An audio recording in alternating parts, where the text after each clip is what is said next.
প্রায় 5 বছর পর আবার দীঘার ট্রিপ প্ল্যান করলাম, আর বলাই বাহুল্য মুডটা ছিল একদম ফ্রেশ। প্রথম দিন পৌঁছেই হোটেলের সুইমিং পুলে ঝাঁপ, জলের মজা আর চিল ভাইবস একসাথে উপভোগ করলাম। সন্ধ্যে দিকে চলে গেলাম জগন্নাথ মন্দিরে দর্শন করতে। শান্তি, প্রার্থনা আর একদম পজিটিভ ভাইব। তারপর চলে গেলাম কিছুক্ষণ বিচের ধারে বসতে।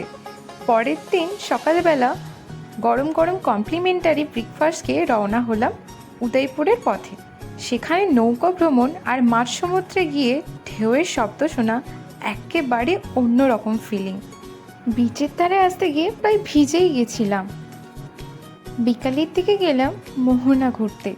সূর্যাস্তের সেই মুহূর্ত, পায়ের তলায় নরম বালি আর ঠান্ডা হাওয়া এক স্বপ্নের মতো। রাতে ব্যালকনিতে বসে ঢেউয়ের শব্দ শুনতে শুনতে কাটালাম কিছু এক্সট্রা মোমেন্ট, আর ভাবলাম এই ট্রিপটা কতটা দরকার ছিল। শেষ দিন সকালে কমপ্লিমেন্টারি ব্রেকফাস্ট আর বেরিয়ে পড়লাম বাড়ির পথে।